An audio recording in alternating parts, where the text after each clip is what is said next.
Her father and stepmother and two sisters came home after the ball. They could talk of nothing but the lovely lady. "Ah, would not you have liked to have been there?" said the sisters to CINDER as she helped them to take off their fine dresses. There was a most lovely lady with a dress like the heavens and shoes of bright copper, and the prince would dance with none but her. And when midnight came she disappeared and the prince could not find her. He is going to give a second ball in the hope that she will come again. Perhaps she will not, and then we will have our chance. When the time of the second royal ball came around, the same thing happened as before.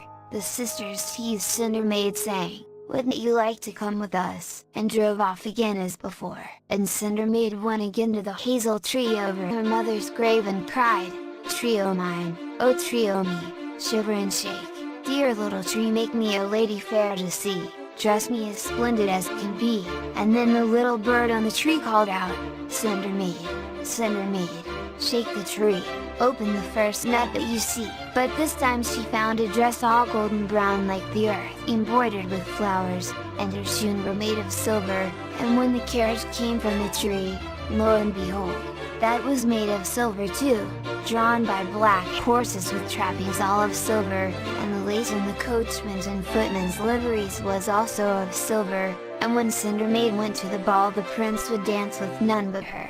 And when midnight came round she fled as before. But the prince, hoping to prevent her running away, had ordered the soldiers at the foot of the staircase to pour out honey on the stairs so that her shoes would stick in it. But CINDER leapt from stair to stair. The soldier lays a honey trap, and got away just in time, calling out as the soldiers tried to follow her, "Miss behind and light before, guide me to my father's door." And when her sisters got home they told her once more of the beautiful lady that had come in a silver coach and silver shoon and in a dress all embroidered with flowers. "Ah, wouldn't you have liked to have been there?" said they. Once again the prince gave a great ball in the hope that his unknown beauty would come to it. All happened as before. As soon as the sisters had gone, CINDER went to the hazel tree over her mother's grave and called out, "Tree o' mine, oh tree o' me, shiver and quiver, dear little tree, make me a lady fair to see, dress me as splendid as can be." And then the little bird appeared and said, "CINDER, CINDER, shake the tree, open the first nut that you see." And when she opened the nut, and it was a dress of silk green as the sea with waves upon it, and her shoes this time were made of gold. And when the coach came out of the tree, it was also made of gold, with gold trappings for the horses and for the retainers. And as she drove off, the little bird from the tree called out, be home ere midnight, or else again you'll be a fright."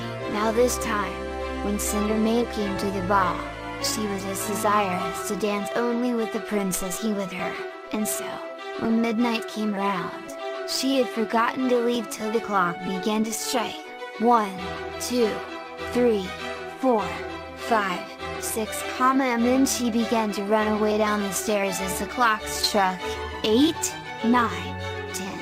But the prince had told her soldiers to put tar upon the lower steps of the stairs, and as the clock struck 11 her shoes stuck in the tar, and when she jumped to the foot of the stairs one of her golden shoes was left behind. And just then the clock struck 12, and the golden coach, with its horses and footmen, disappeared, and the beautiful dress of CINDER changed again into her ragged clothes, and she had to run home with only one golden shoe.